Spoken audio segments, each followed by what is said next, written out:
Chapter 3. XOP. The unknown is rarely a place we stumble into by accident. It is an unforeseeable territory that we often invite across our own doorsteps. We walk this planet with a sense of regularity, convinced that the walls of our homes are solid and that the shadows in our hallways are merely the absence of light. We rely on the routine of the everyday to keep us grounded, never realizing how thin the floorboards truly are. It was the beginning of April 2018, a season that should have been defined by the vibrant energy of rebirth. I was on the cusp of my 17th birthday, an age where you feel invincible, caught between the echoes of childhood and the looming responsibility of adulthood. The air in Michigan was finally beginning to lose its winter bite, replaced by that restless anticipation that only comes with junior year of high school. At 17, the world feels like a map you haven't fully unfolded yet. I was navigating the weight of exams and the looming shadow of spring break, but I wasn't doing it alone. My friend Samantha was the constant in my life, a presence that made the halls of school and the rooms of my house feel alive with possibility. Sam and I were a team. Whether we were at my house or hers, we turned the mundane into something sacred. We spent hours lost in music, dancing until our legs ached, and watching movies that made us forget the pressures of our teachers and the social hierarchies of high school. We ate the best food, laughed until we couldn't breathe, and cherished the simplicity of a friendship that felt like it would last forever. My cousin Josh was often part of that circle, adding a different layer to our hangouts. I watched the way Sam's eyes would light up when he was around. Her secret crush on him was a quiet melody playing in the background of our time together. We were just kids, really. We were two teenagers and a young adult in a brick house, convinced that our laughter was loud enough to drown out any darkness the world might try to push through the cracks. Monday, April 9th, started like any other day in that streak of celebration. My birthday on April 6th was still a fresh memory, and I was riding the high of being officially 17. The sun was setting on a day that felt routine, but looking back, there was a stillness in the air that Monday afternoon, a kind of heavy, expectant silence that you only recognize after the storm has already passed. When I arrived home from school, I performed the ritual of the suburban teenager. I kicked my shoes off at the door, the familiar thud against the floor signaling that I was back in my sanctuary. I greeted my mother, who was already moving through her own routine, preparing for her shift at work. The house smelled of home, of lived-in spaces, and the faint scent of laundry detergent. My mom asked me to do a favor before she left, put in a load of laundry for her. It was a simple, grounding task. I headed down to the basement, the stairs creaking under my weight. In the quiet of the lower level, I sorted the clothes and started the machine. The rhythmic hum of the water filling the space and the scent of laundry soap filling the air, I remembered it smelled so good, so clean. I went back upstairs and visited with my mom for a few minutes. I told her Sam was coming over that night, and she gave me the same parting advice she always did. "Have a good time," she said, pausing at the red door. "And don't get into any trouble." She smiled, the door clicked shut, and just like that, I was alone in the house, awaiting Sam's arrival. The silence that followed her departure felt different. Usually, being home alone was a luxury, a time to blast music or just exist without observation. But that evening, the air felt thick. I stood in the kitchen, watching the light change on the walls of 422, unaware that the trouble my mother warned me about was already crouching in the corners of the room. I had always been curious. My interest in the paranormal had been a slow-growing vine, fed by the stories of my family and the Hollywood films I watched from the safety of my bed. But watching a movie is a passive act. It's a controlled fear. I didn't realize that by seeking the unknown, I was signaling to a realm that doesn't understand the concept of a game. As I waited for Sam to pull into the driveway, I thought about the power we have as humans. We walk through life unaware that we might possess a third eye, a latent ability to connect with forces that are eternal and formidable. I believed in heaven and hell, but I had yet to see the hatefulness in the devil's eyes. I was still under the impression that I was the one in control of the narrative. When the knock finally came at the door, I opened it with a smile, ready for another night of dancing and music. I didn't know that this was the night the music would stop. I didn't know that the name of a demon was already waiting to be spelled out, letter by jagged letter, on a board that should have never been opened. We were about to make a mistake that I would never wish on anyone. We were about to touch the outside realm, and in doing so, we were going to find out exactly what happens when you invite a predator into your sanctuary. The red door was closed, but the spiritual door was about to be kicked wide open. Sam, standing there near the door. I welcome her in, as always, her presence usually a burst of light that could dissolve any shadow. We followed our natural rhythm, moving through the entryway and up the stairs toward my bedroom. It was our sanctuary within a sanctuary, a place where the walls were covered in the posters and memories of our teenage lives, and where the air was usually thick with the smell of snacks and the sound of music. But as we crossed the threshold of that room, the atmosphere didn't feel like the usual refuge. It felt tight, as if the walls were leaning in, waiting for a conversation to begin. I sat on the edge of my bed, watching Sam as she settled in. I couldn't shake the feeling that the internal compass I'd carried since those early days of panic attacks was spinning wildly. I looked at her, my voice cutting through the heavy stillness, and asked if she felt it too, if the energy in the house had just fell off. I wondered aloud if the sky was unusually gloomy, or if some astrological shift like Mercury retrograde had cast a shroud over the day. There was a massive amount of uncertainty vibrating in the space between us, a sense of offness that I couldn't pin down to any logical cause. Sam looked at me, her expression softer than usual, and admitted she was just rather tired. She gave me a weary smile, mentioning how she hoped our typical high-energy visit would be the jolt she needed to wake back up. But even as she said it, her voice lacked its usual spark. The fatigue seemed to be more than just a lack of sleep. It was as if the house itself was beginning to draw from her, slowing her down before the night had even truly begun. I watched her, feeling the responsibility of the host, but also the curiosity of a boy who had lived his whole life on the edge of the veil. The conversation drifted, guided by that invisible thread that had been woven through my family for generations. I asked her the question that most teenagers ask in the dark, but which carried a different weight in 422. Do you believe in ghosts? Sam didn't give the typical definitive answer. There was no yes or no, only the admission that she believed unexplained things could happen in this world. It was the perfect opening, a crack in the door that my curious, 17-year-old self was all too eager to kick wide open. I leaned forward, the intensity of my focus shifting the air in the room. I asked her if she was interested in reaching out, truly reaching out, to the spirit world. She didn't jump at the idea, but she didn't oppose it either. She stayed back with a visible sense of precaution, a survival instinct that told her we were moving toward a ledge we couldn't see. I told her not to be scared, promising her that it would be fun, a thrill to break the monotony of the Monday. She finally agreed to try, unaware that we were about to sign a contract with a force that doesn't understand the concept of fun. The first thing that entered my mind was a Ouija board. At 17, Hollywood had taught me that it was a game, a cardboard curiosity sold in the toy aisle of department stores. I was vulnerable, arrogant in my youth, and convinced that I could control whatever door I decided to knock on. I thought I was the one holding the keys.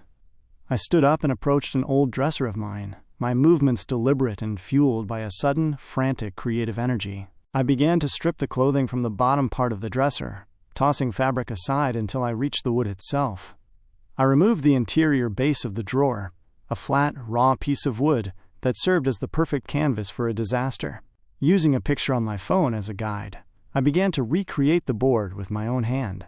I meticulously aligned the yes and the no, the goodbye and the stars. I scrolled through all 26 letters, etching them into the wood with the precision of a craftsman, making sure it was a mirror image of the real thing. I was building a telephone to the dead, out of the very furniture I slept next to every night. Once the board was complete, we moved. We left the bedroom and descended the stairs, carrying the wooden slab like a sacred relic. We went into the dining room, a place of Sunday dinners and family laughter, and sat on the floor. The sunlight was still streaming through the kitchen window, casting long, golden rectangles across the linoleum, creating a deceptive sense of warmth. It looked peaceful. It looked like a normal afternoon in a normal Michigan home. I went to the cupboard and grabbed a clear shot glass, flipping it over to serve as our planchette. Sam looked at the glass, then at the hand-drawn letters on the dresser wood. She asked one last time if I was sure we should be doing this. I didn't hesitate. I was fueled by a misplaced confidence, a certainty that I needed to understand the energy that was currently suffocating the room. At that time, I didn't understand the concept of a third eye, or the gravity of my own intuition. I knew I had experienced the paranormal before, but I had never tried to force a conversation. I had never realized that I didn't have the protection of a medium. I was just a boy with an open door. We looked down at the board, the jagged letters staring back at us. The sunlight was beginning to fade. the shadows in the kitchen starting to stretch and bleed into the dining room. We joined hands, our fingers trembling slightly as we prepared to bridge the gap between our world and the one that had been watching my family for years. We were no longer just two friends hanging out on a Monday. We were two souls standing at the edge of a void, shouting into the dark. I instructed Sam to close her eyes with me.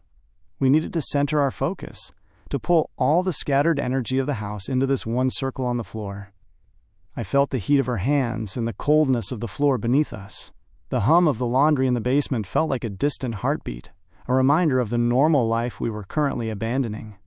I cleared my throat, the silence of 422 becoming so absolute that I could hear the blood rushing in my ears. Then I began the chant, my voice low and steady, calling out to the outside realm I had been warned never to touch. As an outsider, I'm looking in, a spirit to conjure from the soul within. Otherworldly beings, make yourself known. Use this board to connect with us. We use it as a phone. If there is a spirit in this house, please make yourself known. I finished the words, and for a second, nothing happened. Then, the shot glass beneath our fingertips began to vibrate. The vibration in the shot glass wasn't a sudden jolt, but a slow, pulsing frequency that seemed to hum against the pads of our fingertips. I stared at the clear glass, my eyes wide, waiting for the slide that every horror movie had promised me would happen. But the air remained stagnant. The kitchen clock ticked rhythmically, a mocking reminder of the mundane world we were trying so desperately to leave behind. I called out again, my voice sounding thin in the vast quiet of the dining room. I'm an outsider looking in. If there's a spirit in this house, please make yourself known. Move something. Say something. Do something. The air remained quiet for a long while. The golden light from the window was beginning to fail, bruising into a deep, purple twilight that cast long, distorted shadows across the linoleum. At that point, a wave of cynical realization washed over me. I felt foolish. I realized that the precious time I was supposed to be spending hanging out with Sam was wasting away on something that possibly didn't even exist. I began to doubt the very fabric of my curiosity. Perhaps mediumship was a gift I simply didn't possess. Or worse, perhaps the board itself. A crude construction of dresser wood and ink was useless. I felt like a child who had crafted a construction paper compass in kindergarten. It was a cute, imaginative idea, but it was never going to lead me anywhere. Exhaustion finally replaced our anticipation. The waiting game had worn us thin, and the tension that had held us to the floor snapped. Sam and I agreed to pull away from the board, our legs cramped from sitting on the hard floor. In our haste to return to the real world, we didn't realize that we had just broken one of the finest, most ancient rules of the board. Always say goodbye and never release the planchette until the communication is finished. We were young, arrogant, and convinced that because no voice had answered, no one was listening.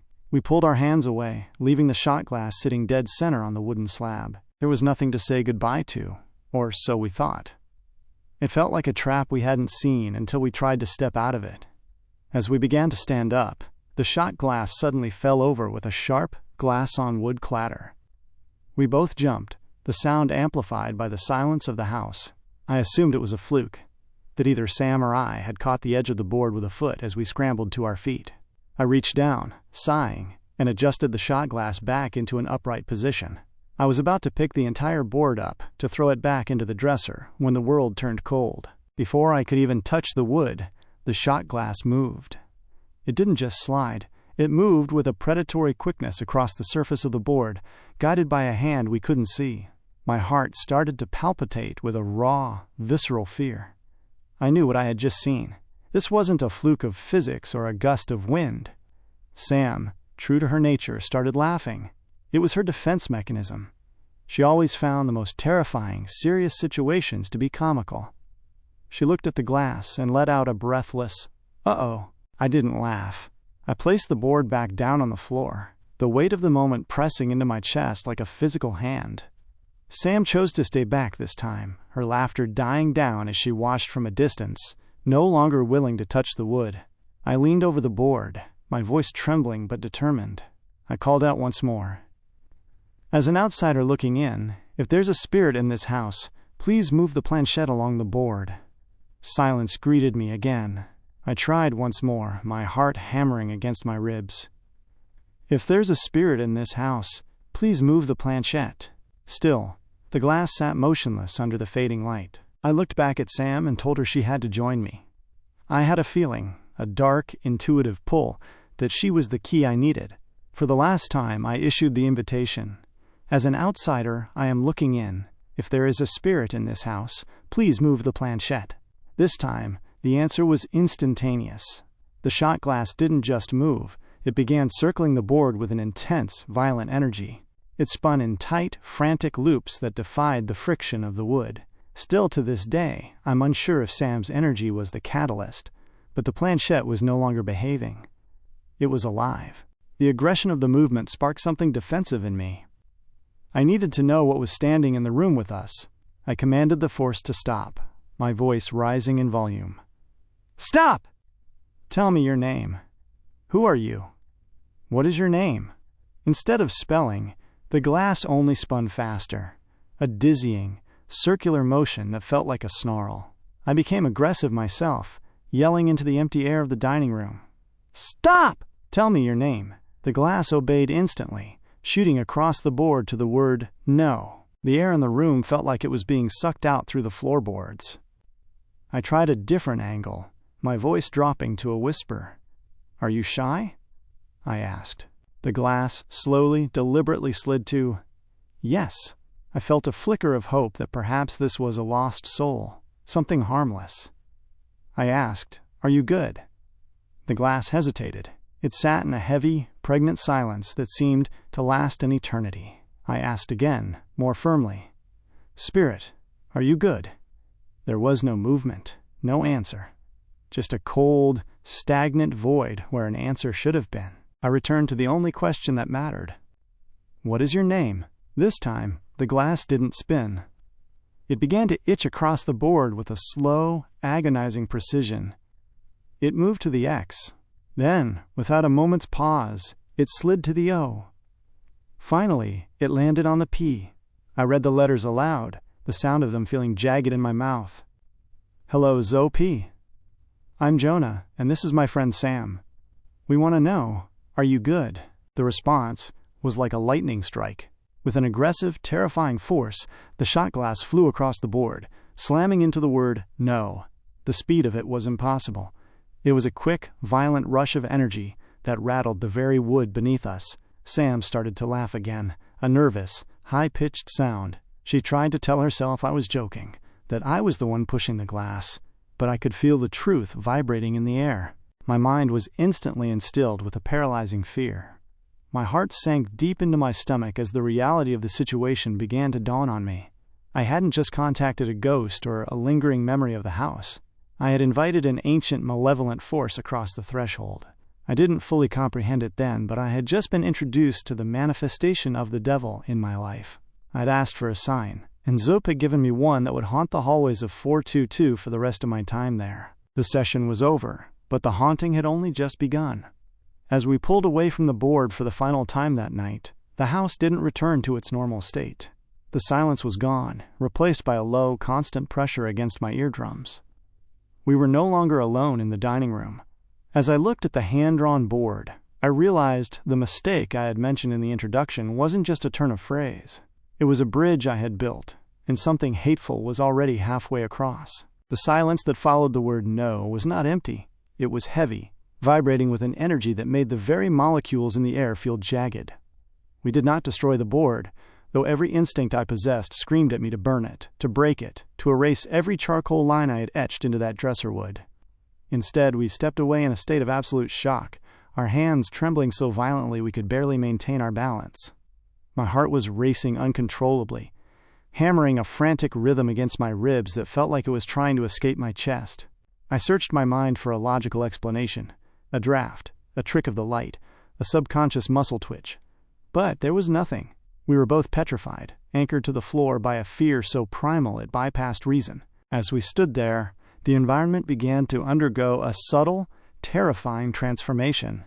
The temperature didn't drop in the way you see in movies. There was no frost on the windows or visible breath in the air. Instead, the atmosphere itself seemed to tighten, the oxygen becoming thin and difficult to pull into our lungs.